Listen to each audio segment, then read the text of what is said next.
This is Tony West from Blacklist Union, and you're listening to the Brutally Delicious podcast. One, two, three, four. The Brutally Delicious podcast. The Brutally Delicious podcast. The Brutally Delicious podcast. The Brutally Delicious podcast.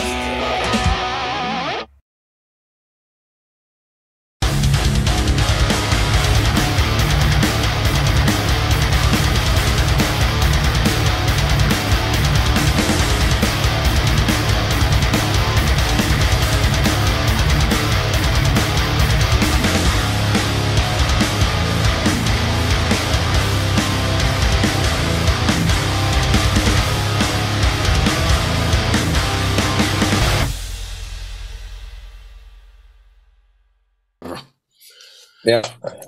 But anyway, thank you for joining me. Let's talk about Blacklist Union. Yes, sir. So 4 records in, Letters from the Psych Ward is complete and ready to go. How do you feel about it now? Are you satisfied with the outcome? Letters from the Psych Ward is going to be the 5th. And yeah, I mean, I'm really excited about this record. It's really kick-ass. The last one was called Back to Momo. I wrote that with a guy named Todd Youth, who I was friends with since I was 15, who played in with Danzig and Ace Frehley, and he's like a hardcore punk rock legend guy, and he was my friend, and he passed away. We had a great writing chemistry, me and him, and so it was very hard. I mean, first of all, after he died, recovering from that, then COVID fucking happened and all that. But I had to find someone I can write with, because writing is like trying to find a wife. You got to click, and have chemistry and all that shit. So I tried quite a few different things, and then settled on writing the record with Chris Johnson, who's produced Blacklist Union since day one. Right. So he kind of was familiar with you guys. Right. And my two biggest influences for my own style of music are 2 bands: the Warrior Soul from New York City and a band called Mother Love Bone.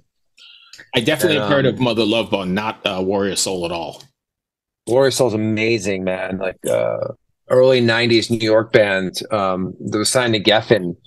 But check out a song called Punk and Belligerent or The Wasteland by Warrior Soul, and you'll be hooked from that moment on. Really? I'm originally from New York. In fact, I was there in the 90s. It just doesn't ring a bell, but I'll have to take a look at it for sure. They're around Warrior Soul, Circus of Power, that whole. Is that right around the time Spread Eagle? Yeah. Interesting. Because I definitely know them. But so what's been the response to the single so far, or the record? I mean, we have, so Letters from the Psych Ward is actually our second single. The first single was called The Queen of Everything, and then Letters from the Psych Ward. But the response has been really, really good. I'm so influenced by punk rock and up-tempo shit that I thought we should lead with Letters from the Psych Ward because it's in your face and up-tempo.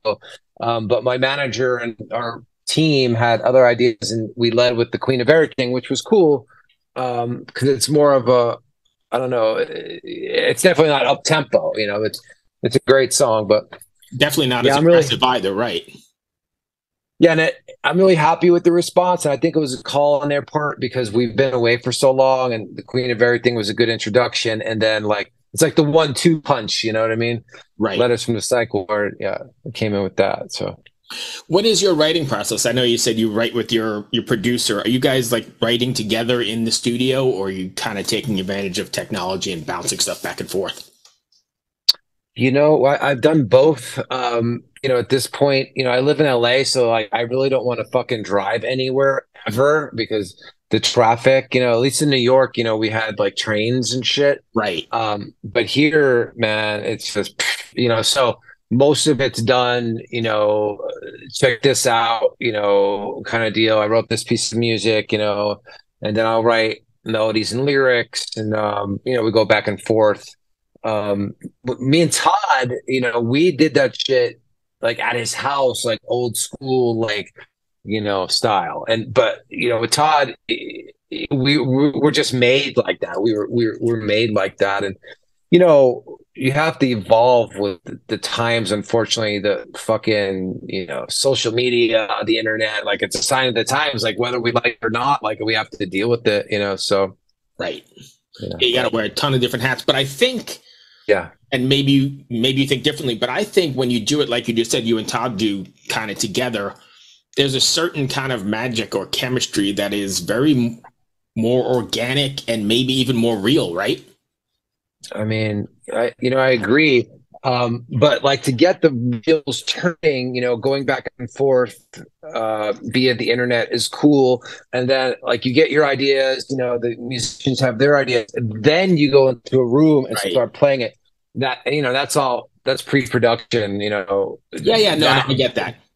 Then it takes on its own form and that organic thing happens. Yeah. Right, because you get the sways and the ebbs and flows. And I talk to a lot of bands, and a lot of them don't do that. And I think a lot of times you can tell because it's too quantized, too sterile, too. Does that make sense?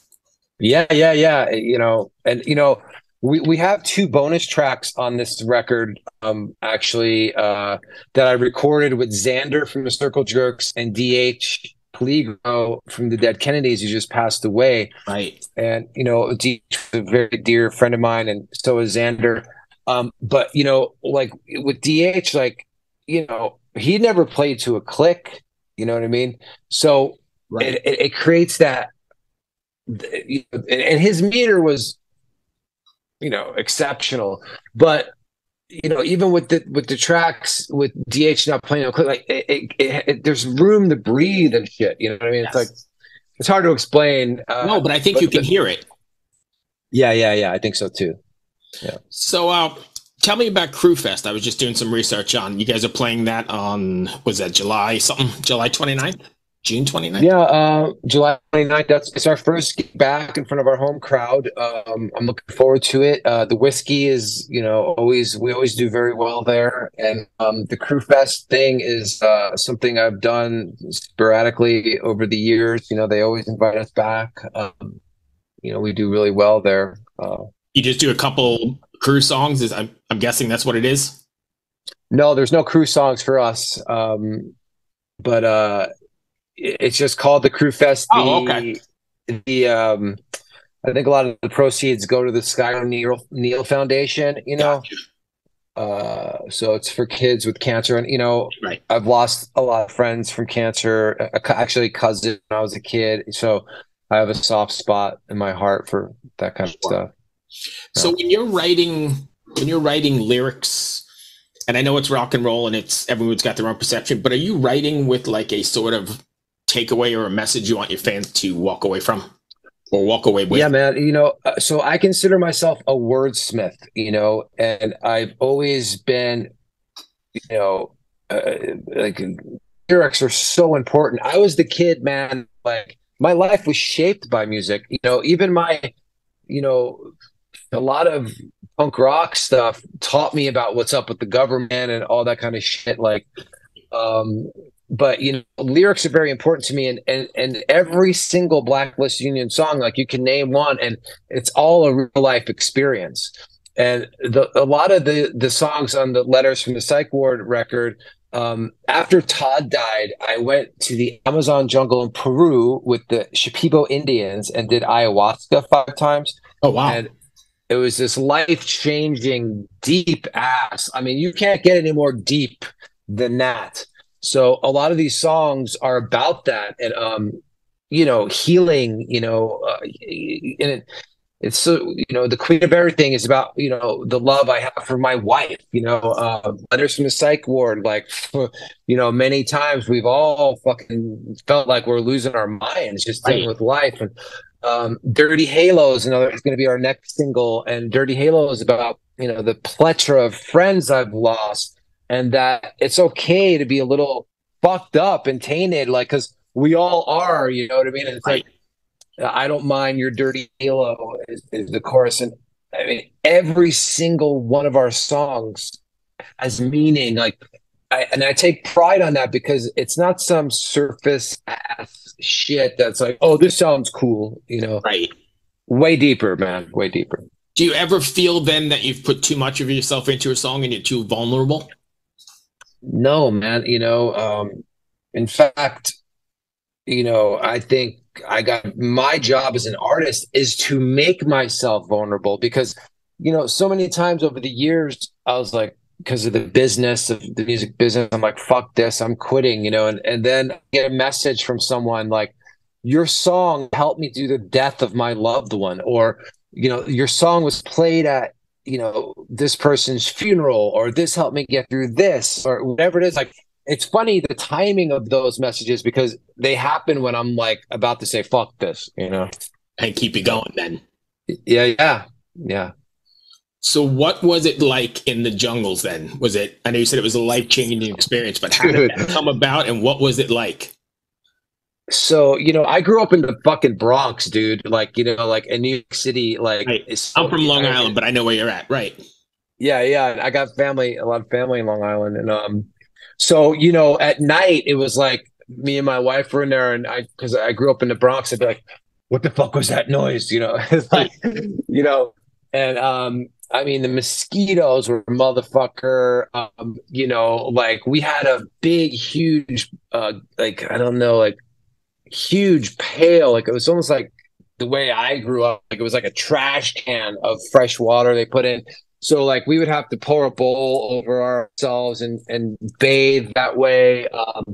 But there was no fucking technology at all, which was such a nice thing, man, because I mean, we get so there's so many distractions nowadays. Yes. But there, man, it was like back to basics and like nature and spirituality, man. It was a life-changing experience, and it came about because I started getting hip to plant medicines through this tattoo artist friend of mine from New York named Jonathan Shaw, who's like this legendary tattoo artist. And he introduced me to it, and I started doing research about it, which is why I went to where I went, because that's where it came from. And then when Todd died, I was like, I can't let another death destroy me, because that shit has destroyed me. I lost my girlfriend, my first wife. Like so many of our songs are about, right, those things. And I just couldn't let it destroy me. And I needed some tangible proof that there was something else besides this plane of existence, and I definitely got that from ayahuasca. So was it a very, I know I'm off topic here, but I'm interested. Was it a very controlled sort of environment? So, I mean, we're in the Amazon jungle of Peru with the Indians. Like, there's not much control. However, these Indians were very wise and spiritual, and we were in this like a hut, which was called like a maloca, and they supervised it and stuff. But I mean, dude, like, oh yeah, they're great people. It's funny because I don't know how they found this out, but when I was walking through the village to get to where we had to go, because we had to take a couple of boats and all this, and so the one village I was walking through, which was the Indians' village, where we had to take a second boat to where we went in the jungle. This kid looked at me and was like, Rambo, like, and they started calling me Rambo the whole fucking time I was there. I guess, they have like these old movies they watch and right. Shit. But they were very beautiful, beautiful people, man. Like brought me back to the source and shit that I lost sight of, chasing my dreams, or like being caught up in technology, or, living in the cities and shit. Like, right. It really, really, I mean, honestly, I think it healed me so deeply, man. And it saved my life, man. That's powerful. Yeah. What do you have planned for Blacklist Union? Are you planning on hitting the road? I know the game has changed and it's quite expensive and logistics are hard, but I'm just curious what you're planning. I mean, we love to play live. We'd like to do direct support for someone. I'm friends with the guys in Buck Cherry and Steel Panther, and we'd be perfect for that crowd. Right. I don't want to go out by myself. I've done that. It's very hit and miss. I mean, and then we're working on finally getting to Europe, and the UK and South America, because I think primarily that's where our market is, because we're more of like Turbo Negro, Backyard Babies, like that kind of vibe. Right. So, and there's definitely a market down in South America for that kind of music for sure. I think they're pretty rabid for it down there. hell yeah. I mean, the Ramones are like the Beatles down there and shit. Really? I didn't realize that, but interesting. Oh yeah. Yeah. The Ramones are like gods down there. Yeah. That's funny. Yeah. So taking it back to the songwriting process for a second, when you're writing, are you writing the song like how it's going to come across on stage or how the message is going to come across? Or are you writing a song for the song's sake and then worrying about adapting it to the stage?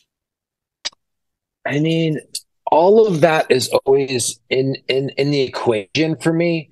I write songs because I love songs. So I from a listener's standpoint, but also, the live thing is very important to me. We have this song called Out on a Jones, which is like, it's going to be the second track on Letters from the Psych Ward.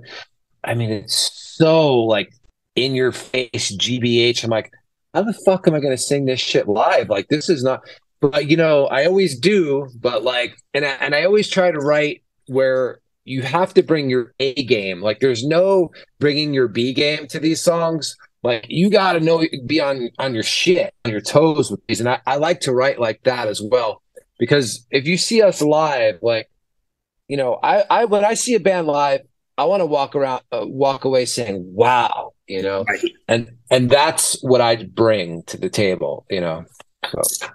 Okay. So what do you have planned then next? I mean, you said you've got some European dates. What's on the agenda besides the July Crew Fest? I mean, we're getting everything set up, this is a whole process of stuff you got to fucking do, I'm sure you know. And the music business has changed over the last 20 years, huh? Yeah. I mean, all the prepping and then the fucking, videos and the views and the social media and the merch and like all of it, and it's solidifying the live lineup and, all that kind of shit. It's so much work, from beginning to end. I was asked recently, like, how long does it take from, starting to write a record to actually that you're on tour? I'm like, if you could do that within a year, like you're ahead of the game. Right. Most people I talk to are 2 and 3 years out from. Yeah, it is. It's a 2 or 3 year process usually. But like I said, if you could do it in a year, man, you're kicking ass. Even 2 years. 2 years is a pretty good. Right. Are you one of those guys that is always writing, or do you set aside time to write after the cycle? I'm always writing lyrics. That's for sure. I have a backlog of lyrics. It's funny because some of them are from when I was a kid. I'm like, yeah, I've outgrown that. But, I have so many different words that like, I can go through things and like highlight the lines that are kind of, relevant now to the story I'm telling or whatever. So, I mean, songwriting is definitely my favorite thing. And man, I have friends that have sold millions of records and some of them can't write a song. I'm like, what the hell? How did you sell this many records, Right. So, it's interesting. So that brings me to the end of my questions. Did I miss anything you want to cover?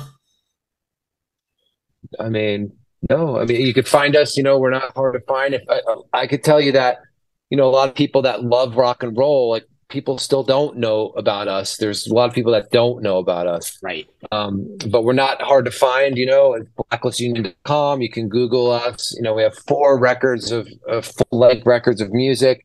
And our 5th is coming out. And I can tell you that if you're really a fan of rock and roll, like, Blacklist Union delivers hard. So. Awesome. Tony, thank you for taking the time. Yeah, nice chatting with you, bro. Hey, good luck with the record. All right, take care. Be well. All right, bye-bye.